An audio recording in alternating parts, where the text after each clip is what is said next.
Bonjour, j'espère que vous allez bien. Aujourd'hui, je vous retrouve pour cette vidéo pour vous parler de la rétrogradation de Pluton.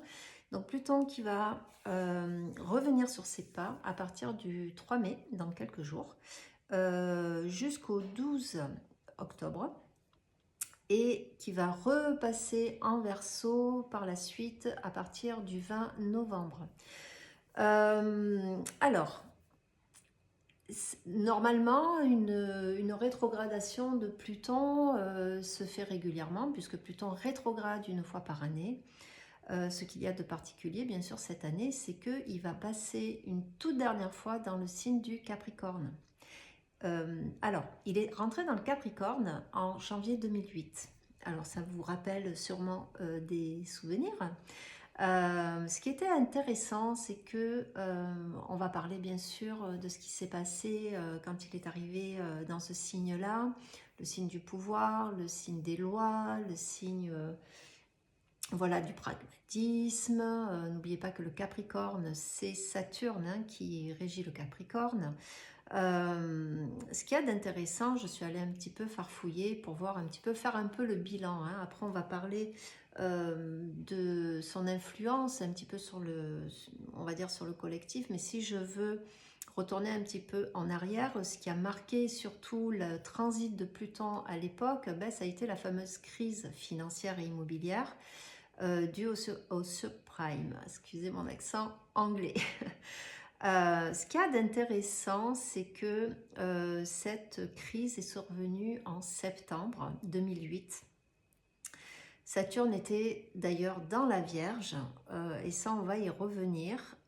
Jupiter était dans le Capricorne, n'oubliez pas que Jupiter, je vous en ai déjà parlé, je vous ai dit que c'était la planète qui régissait un petit peu les lois du karma, hein, pour vous la faire courte. Mais ce qu'il y a surtout d'intéressant, c'est que un mois auparavant, ben, figurez-vous que nous avions eu en août, au mois d'août, à 9 degrés du Lion, ben, nous avions eu une éclipse totale du Soleil.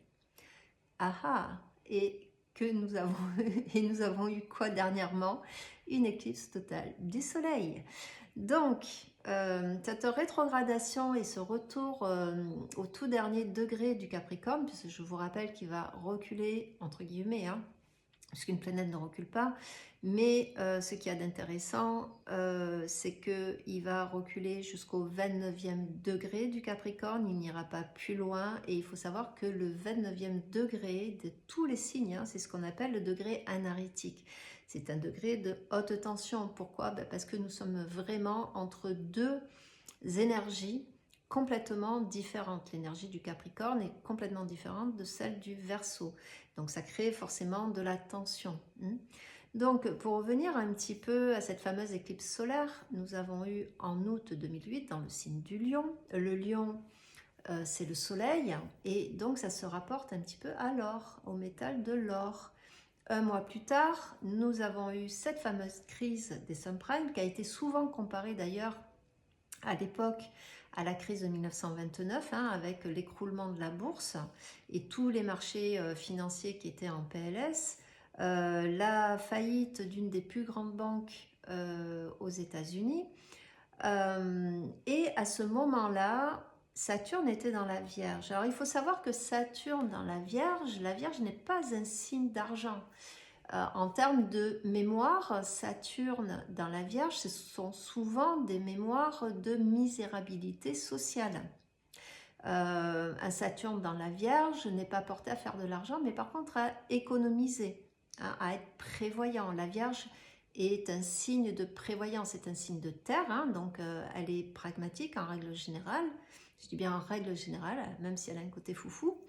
Mais un Saturne en Vierge, ça donne souvent, ben, si vous l'avez en thème natal, ça donne des gens économes et qui ne vont pas dépenser en fioritures pour le dernier gadget à la mode ou dépenser des milliers et des cents pour voilà, avoir la dernière voiture. Par contre, ça va économiser, ça va réfléchir à comment je me mets quelque part en sécurité avec l'argent, puisque Ce n'est pas, alors ça ne veut pas dire que tous ceux qui portent un Saturne en Vierge sont pauvres, hein, loin de là, mais par contre ce sont des gens qui sont économes et qui ont, on va dire, un sens pragmatique avec cette énergie de l'argent.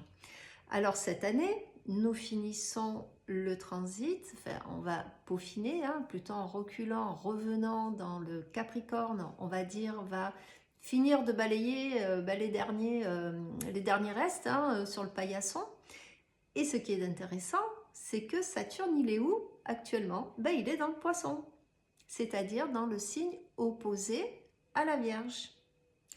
Alors, il faut savoir, je vais vous parler de Saturne, puisque au-delà du fait que Pluton va rétrograder, va tourner les énergies vers l'intérieur, on sait que ça fonctionne comme ça, c'est-à-dire que l'expression de la planète est beaucoup plus assimilée d'une façon psycho-émotionnelle, alors qu'une planète directe, quand il est en marche directe, va amener, on va dire, va restituer des conséquences dans la vie de tous les jours.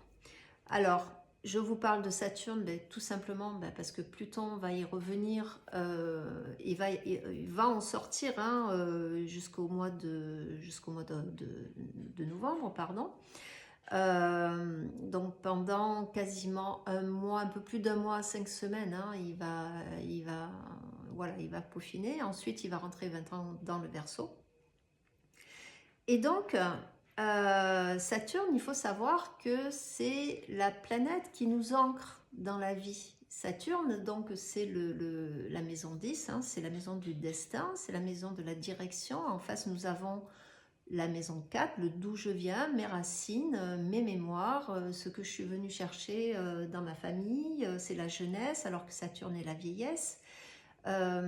Et d'ailleurs, ce qui est intéressant à voir dans l'actualité, parce que oui, je suis quand même un petit peu l'actualité, même si je n'y rentre pas complètement dedans, hein, je le redis, mais ce qui m'a fait sourire il n'y a pas très longtemps, c'est que actuellement, il me semble qu'il y a une loi, enfin on examine un texte de loi qui porterait sur la fin de vie.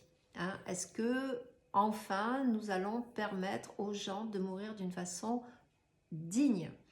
Donc, ce qui est très très représentatif, Pluton étant la mort, hein, Saturne, enfin pas Saturne, mais le Capricorne représentant la fin de vie, la vieillesse, et la responsabilité surtout. Donc, j'ai trouvé ça très intéressant à entendre il y a quelques jours de ça. Donc, pour revenir à ce fameux Saturne. Alors, Saturne, c'est la planète qui va faire le tour du zodiaque en 30 ans. C'est la planète de la génération, celle qui marque le temps, hein, c'est Chronos. Donc, il faut savoir que Saturne, dans son parcours, comme toute planète, va à un moment donné faire 2 carrés et une opposition. Donc la conjonction, les 2 carrés et l'opposition. Et quand on y réfléchit, ça correspond totalement à certaines périodes de vie importantes. Le premier carré se fait vers l'âge de 7-8 ans, le fameux âge de raison. Et il y a beaucoup de personnes d'ailleurs, vous devez sûrement connaître, ou vous êtes vous-même concerné, c'est que parfois les gens disent « Ah ben avant l'âge de 7 ans, je ne me souviens plus de rien ». Il y a comme une fermeture en termes de connexion à quelque chose. C'est-à-dire que l'âge de 7-8 ans, c'est vraiment l'âge où on rentre vraiment dans la matière. L'opposition correspond à l'adolescence, 15-16 ans. Donc là, qu'est-ce qu'on fait? Un adolescent va s'opposer aux règles établies. Il va chercher sa propre autorité, il va chercher à se démarquer. Un adolescent, c'est pas tout à fait un adulte, mais c'est plus tout à fait un enfant. Donc c'est un passage qui est compliqué, on le sait, toutes les mamans l'ont vécu, enfin du moins les mamans de jeunes adultes ou d'adolescents, hein. Moi j'en ai encore un à la maison. Et donc ils ont besoin de marquer leur propre territoire ici, de prendre quelque part leur destinée en main. Ensuite, vers entre 21 et 23 ans, le second carré, donc là, on rentre souvent dans la vie active, on a terminé le cycle des études, donc, sauf pour ceux qui font des études très, très poussées, mais en règle générale, voilà, on prend son indépendance, son premier appartement, son premier job. Et enfin, à 30 ans, eh bien, entre 28 et 33 ans, hein, parce que ça dépend, hein, il y a une fourchette, mais c'est souvent, ben, on est de plein pied dans l'âge adulte. On va prendre, souvent c'est la construction, hein, la vraie construction, c'est-à-dire qu'on peut emprunter un crédit immobilier, on peut se marier, on peut devenir parent, voilà. On rentre dans la vie active. Donc on voit que l'influence de Saturne a quelque chose de très concret. C'est vraiment la destinée vers où je vais avec ce que j'ai puisé moi dans ma maison 4. Il faut savoir, je le rappelle, que l'axe Cancer, Capricorne, Bélier, Balance est ce qu'on appelle la croix de l'incarnation. Moi et les autres, le d'où je viens et le où je vais. Donc, c'est intéressant de voir quelque part que Saturne, au moment même où Pluton s'apprête à changer de signe, hein, à terminer du moins son travail dans le Capricorne, se trouve lui dans le Poisson. Donc, en 2008, Saturne dans la Vierge, eh bien, a provoqué, hein, parce qu'il n'y avait pas que Pluton, hein, finalement, qui était le protagoniste, hein, c'est tout le ciel qui se met aussi en route. Hein. Donc ici, on est dans une sorte de perte de pouvoir, de perte d'argent, hein, avec cette crise, hein, qui a vraiment chamboulé tous les marchés. Et n'oublions pas que les marchés, si on vit aujourd'hui, hein, c'est malheureusement, ou heureusement, je ne sais pas, je ne m'y connais pas assez, mais quoi qu'il en soit, c'est aujourd'hui l'argent, hein, qui régit tout. Et aujourd'hui, dans le Poisson, alors je vous rappelle que le Poisson c'est quand même Neptune, que nous approchons de la fameuse conjonction Neptune-Saturne en plus, et de quoi nous parlons depuis quelques années, vers quoi on nous amène de plus en plus, c'est vers la dématérialisation de cette fameuse monnaie. Vous voyez ? Donc, et oui, puisque Neptune, le Poisson, on n'est pas dans le matériel ici. Hein. Alors, autant la Vierge, elle est très pragmatique, c'est un signe de terre, autant le Poisson, lui, c'est le tréfonds des océans. Hein, tout est flou, on n'y voit pas bien là-dedans, hein, dans du Poisson. Donc, il y a quelque chose ici qui va se jouer entre la conjonction Saturne. Alors, elle va se faire en bélier, elle ne va pas se faire en poisson, hein, cette fameuse rencontre de Neptune, et Saturne, mais n'empêche que Saturne, il remonte lui tout le poisson. Et Neptune, il est dans le poisson depuis maintenant quelques années. Je ne me rappelle plus exactement quand est-ce qu'il est rentré dans le poisson. Il me semble que c'était dans 2006-2007, il me semble, quelque chose comme ça. Enfin bon, bref. Donc on a bien un rapport ici entre cet argent, ce côté matérialiste. Alors peut-être qu'ici Pluton, son message était bien de il faudrait peut-être penser autrement, utiliser cette énergie d'une autre façon, de plus donner, il nous a montré la fragilité de l'équilibre, et on peut pas dire qu'ici aujourd'hui en 2024 on soit sur des marchés équilibrés. On voit bien que tout part à volo, notamment avec la triple conjonction qu'il y a eu en 2020, qu'on a connue, qui a aussi été un tournant. Donc bref, on ne va pas revenir expressément sur tout ce qui s'est passé. Par contre, ce qui était intéressant, c'est que au moment de la conjonction Pluton-Saturne en 2020, hein, où on a connu ce qu'on a connu, je ne dirais pas le mot ici, c'était intéressant de voir aussi que Jupiter était lié au nœud sud, dans le Capricorne, donc le passé, hein, comment nous avons obtenu le pouvoir avec l'argent, à 8 degrés. Voilà. Donc c'est pour, on va dire, survoler un petit peu l'état des lieux de cette fameuse rétrogradation. Alors qu'est-ce qui va se passer ? On va bien le voir, hein, mais pour moi, je pense que lorsque Uranus, surtout Uranus ou même Jupiter un petit peu avant, va passer dans le signe des Gémeaux, on va voir énormément de changements, hein, et pour moi, ça sent quand même pas mal la fin de tout ce qui est argent-papier. Hein. Donc voilà, même si ça le fait progressivement, parce que ben, tout le monde n'est pas prêt, moi la première, à passer au tout numérique hein, là-dessus. Bref, et puis sans compter ben, toutes leurs trucs voilà, de notation, etc., etc. Donc il n'y a pas que ça.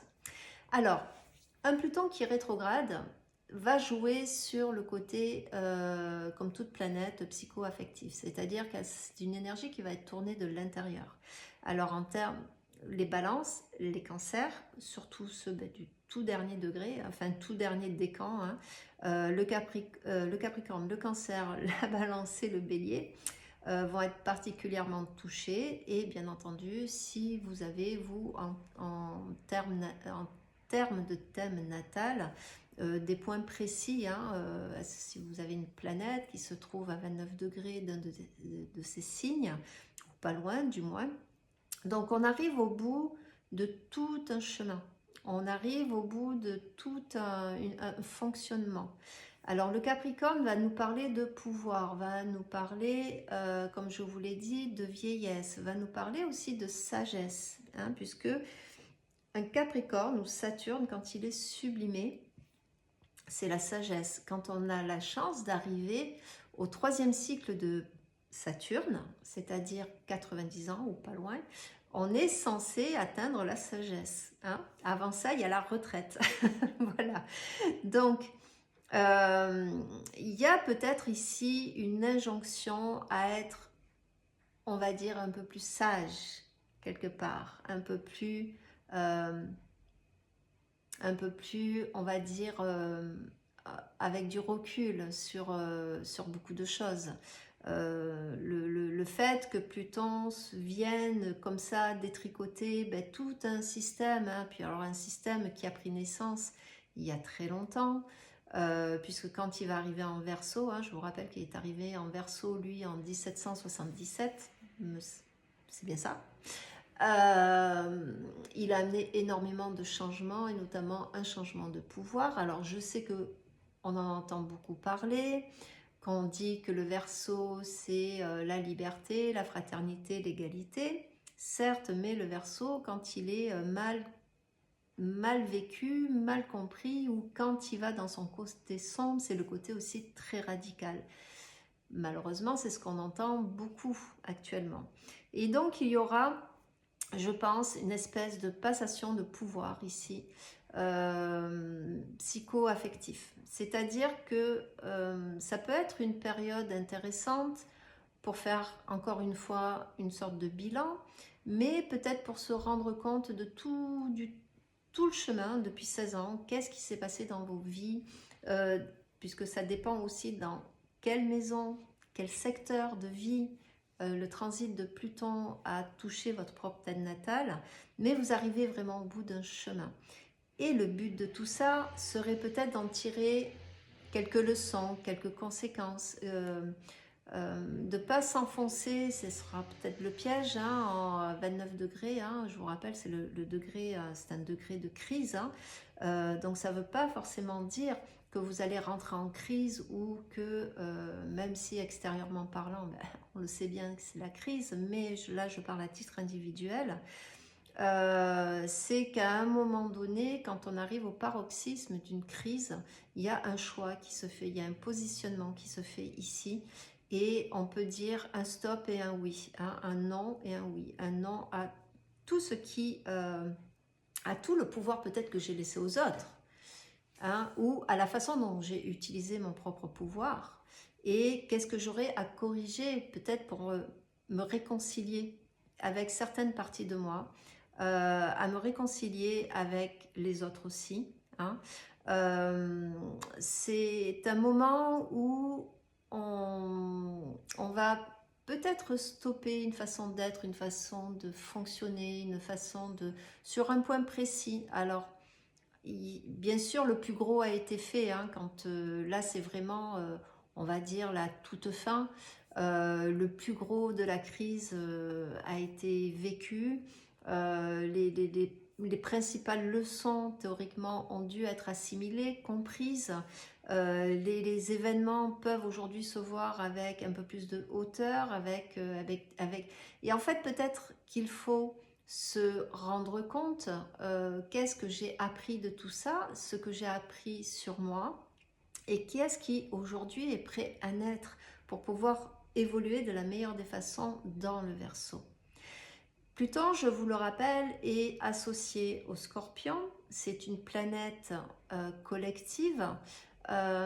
C'est celle qui est la plus éloignée du Soleil, hein, donc elle a un cycle de 248 ans. Hein, elle met 248 ans en moyenne, hein, pour revenir à son point natal. Donc tout le monde, bien entendu, hein, ne vit pas un cycle complet de Pluton, on est bien d'accord.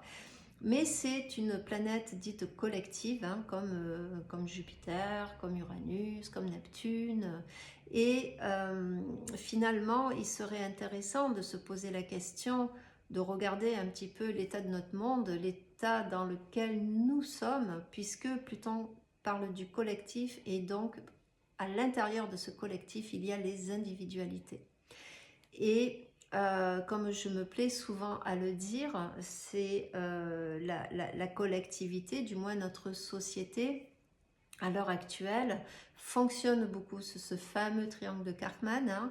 Hein. Nous sommes la victime et il y a des méchants et nous attendons un sauveur. Or, la sagesse de Saturne, ici, la transformation de Pluton, serait peut-être de nous dire, mais peut-être qu'ici, dans le Capricorne surtout, hein, il serait peut-être temps que tu ouvres les yeux sur ta propre responsabilité. Alors, je rappelle que la responsabilité n'a aucun, mais alors aucun rapport avec la culpabilité.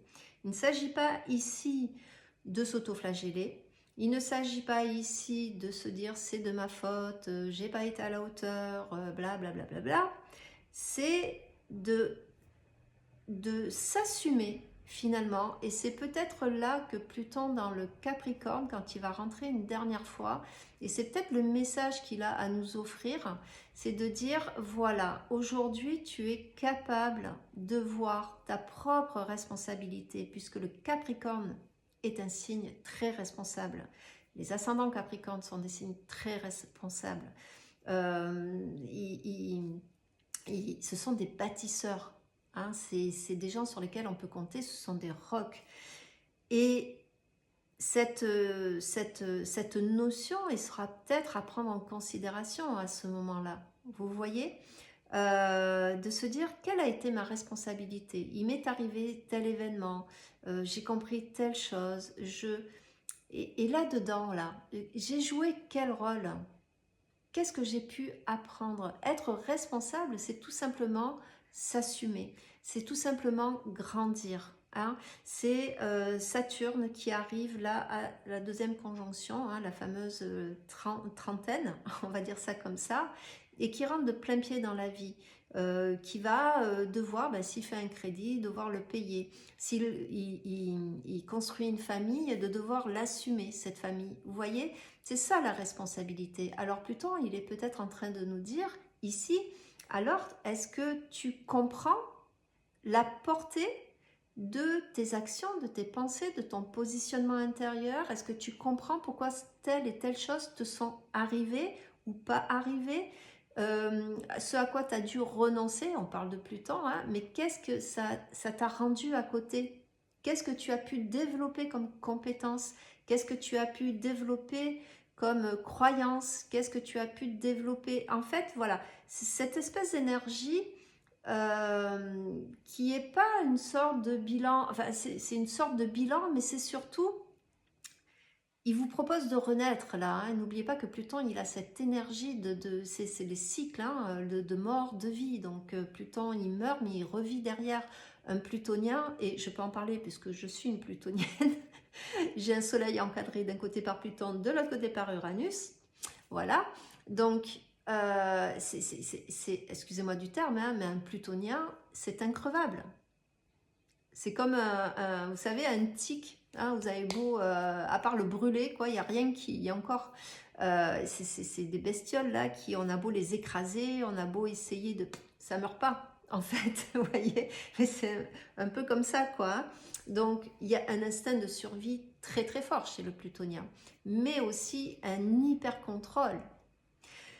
Et là, justement, le Pluton a ce message. Et là, c'est finalement, tu as peut-être essayé de diriger ta vie, il a imposé des événements, il a imposé des rencontres, il a imposé des belles choses aussi, hein, pas toujours du négatif, hein, mais il a imposé beaucoup de choses dans ce passage qu'il a fait entre 2008 et jusqu'en novembre là qui arrive en 2024. En dehors du fait que oui, il y a beaucoup de choses qui s'écroulent, oui, il y a beaucoup... Mais oui, mais d'accord, mais notre responsabilité là-dedans, elle est où? Alors en termes de collectif, on peut voir peut-être que pour accéder à certaines libertés que promet le Verseau, hein, quand on le vit d'une façon juste, c'est d'aller acquérir sa propre souveraineté quelque part, et de décider par soi-même des règles. Est-ce que c'est juste, pas juste, hein? La liberté, c'est une position, hein? C'est comme n'importe quoi, c'est comme le bonheur, c'est comme des grandes personnes comme Nelson Mandela, hein, qui disait que de toute façon, oui, il était prisonnier physiquement, mais la liberté, il l'avait dans sa tête. Et on voit où ça l'a mené, hein, quelque part. En fait, c'est un petit peu ça, le message ici délivré par Pluton. Fais, regarde, observe, regarde ce que tu as développé comme compétences, comme croyances, comme les erreurs que tu as pu faire, qu'est-ce que tu as appris de ça, etc., etc. Et vous allez rentrer finalement dans le Verseau. Alors, est-ce que ça touche la même maison ou est-ce que vous changez de maison? Je ne sais pas. Mais ça va peaufiner, mais ça va vous donner de l'élan, justement, pour après, hein, une fois qu'il aura passé ce fameux 29e degré, quand il repassera dans le 0 degré du Verseau le 20, à partir du 20 novembre, il y aura finalement Alors, il va y avoir des choses qui vont s'accélérer pour moi, hein, bien entendu, mais Pluton, c'est très subtil, hein. Même s'il amène des événements concrets dans la vie, ça reste que Pluton, pour voir tout le travail qu'il fait sur nous, il faut se retourner. On ne peut pas, c'est parce que c'est un tout en fait. Vous voyez, on ne peut pas dire ah oui, Pluton tel jour à telle heure. Non, Pluton, il y va crescendo petit à petit. Mais il y a un côté très fataliste, hein, puisque on parle ici de fin de cycle. C'est la mort ici, hein, mais la mort pour renaître derrière, pour donner place à autre chose finalement. Donc c'est une expérience que nous allons vivre en termes de collectif. Ce collectif qui, pour l'instant, s'enfonce de plus en plus, alors excusez-moi, c'est mon côté plutonien, je dis les choses cash, hein, mais s'enfonce de plus en plus dans l'irresponsabilité, puisque tout se radicalise, et attention, puisque la radicalisation, c'est très Verseau. Uranus, c'est le dictateur. Mais tant que cette humanité va se prendre pour une pauvre victime voilà, de leur bourreau, hein, voilà, on sait lesquels sont les plus souvent désignés, hein, et attend un sauveur extérieur et ne prend pas ses propres responsabilités, ben nous allons aller dans un système de plus en plus radical. Malheureusement, ça va être comme ça. Néanmoins, ça ne veut pas dire que nous sommes condamnés à, c'est pas ce que je suis en train de dire, hein, pas du tout, mais nous nous confrontons finalement à la somme de cet inconscient collectif dont nous faisons chacun partie. Donc, vous connaissez, je vous l'ai déjà rappelé, hein, la théorie du battement d'aile du papillon, hein, qui déclenche un tsunami à l'autre bout du monde. Et bien voilà, il faut peut-être à un moment donné arrêter de se projeter à l'extérieur, de revenir à l'intérieur de nous, sans nous juger, sans nous culpabiliser d'une quelconque façon que ce soit. Si nous y trouvons de la culpabilité parce que nous avons fait une erreur, eh ben, ce sera peut-être une façon d'avancer, de la voir, de la regarder et de se dire, bon ben là, aujourd'hui, je choisis me débarrasser de cette culpabilité pour pouvoir avancer quelque part sur un chemin, aller vers quelque chose de plus doux, de plus vers le pardon envers soi, mais le pardon peut-être envers les personnes qui nous ont fait du mal. Elles n'ont fait que jouer un rôle, des fois c'est dur à entendre, mais ça fait partie des conséquences de chacun puisque nous vivons en projection. Mais il y a aussi les belles choses. Il n'y a pas que les mauvaises choses. On a fait des belles choses aussi. Voilà. Donc, il n'y a pas que Pluton, il n'y a pas que Saturne. Hein. Tout le ciel, en fait, nous incite à changer ce paradigme, à changer cette position-là centrale là, de la victime qui ne veut pas bouger. Et voilà. Responsabilisez-vous. Moi, je pense que c'est le message final de Pluton dans le Capricorne. Ça va être peut-être la voie à suivre, à un moment donné de souffler et de se construire d'une autre façon, avec une autre vue de nous-mêmes, en se réaccaparant notre propre pouvoir. Et voilà, la victime ignore le pouvoir qu'elle a, alors que c'est elle qui en a le plus. Mais le choix du pouvoir qu'elle donne, qu'elle offre, n'est pas la bonne façon. Hein, on a le pouvoir de dire non, le pouvoir de dire oui, le pouvoir de se sentir libre, le pouvoir de prendre des décisions. On a voilà, le fameux, la fameuse notion du libre arbitre se trouve ici. C'est le nerf de la guerre. Hein. Il y a la peur d'un côté et le pouvoir de l'autre. Donc, est-ce que je prends la responsabilité d'affronter mes peurs? Qu'est-ce qui m'empêche aujourd'hui d'évoluer vraiment, de devenir la personne mais que je sens au fond de moi? Hein? N'attendez pas qu'Uranus vienne vous heurter. Voilà, vous pouvez déjà avancer quel que soit l'âge que vous avez, soyez jeune, que vous soyez moins jeune. C'est juste une question de point de vue. Voilà, pour moi c'est le message clair de Pluton qui va peut-être vous faire prendre conscience, parce que n'oubliez pas que le Scorpion a cette faculté d'être lucide, voire extra-lucide. Hein. Donc au fond de vous, si vous vous scannez vraiment, si vous vous rapprochez de votre cœur, je pense que la réponse, vous la connaissez, vous l'avez déjà cette réponse-là. Ce n'est pas révolutionner votre vie, ce n'est pas envoyer tout paître, mais par contre, il y a l'idée de aujourd'hui, je cesse peut-être de subir, de me mettre dans cette position parce que cette position ne me sert plus, n'a plus lieu d'être. Aujourd'hui, j'en sais assez, j'ai suffisamment vécu pour me responsabiliser et avancer, on va dire, un petit peu plus loin, une marche supplémentaire, d'accéder à une marche supplémentaire de mon épanouissement intérieur. En tout cas, moi, c'est ce que je vous souhaite le plus possible. Alors, ça peut passer par tout un tas de choses. Pour la petite histoire, moi, personnellement, je me passionne énormément actuellement pour le stoïcisme. Je trouve que c'est une philosophie de vie qui me va bien. Donc, comme quoi, hein, ça répond à mon besoin de contrôle plutonien que j'ai, et en même temps à accéder à une liberté, la liberté que m'instaure aussi de l'autre côté mon Uranus. Voilà, c'est un exemple comme un autre. Voilà, je vous parle de moi pour vous dire, je révolutionne rien dans ma vie forcément, parce que à mon insu, finalement, Pluton m'a amené sur ce chemin-là, que j'ai déjà entamé sans le savoir. Voilà, c'est juste que je m'y retrouve complètement dans cette forme de philosophie. Voilà, ça c'était pour la petite histoire. Moi, en attendant, je vous souhaite un bon transit. Je vous retrouve pour la prochaine lunaison. Je ne sais plus quand, je n'ai même pas regardé. Excusez-moi, j'ai beaucoup de rendez-vous actuellement. Je suis assez débordée. Puis alors, Mercure qui a rétrogradé dernièrement ne m'a pas aidée. Moi, je vous souhaite un bon passage, une bonne transition. Et je vous retrouve très vite. À bientôt, au revoir.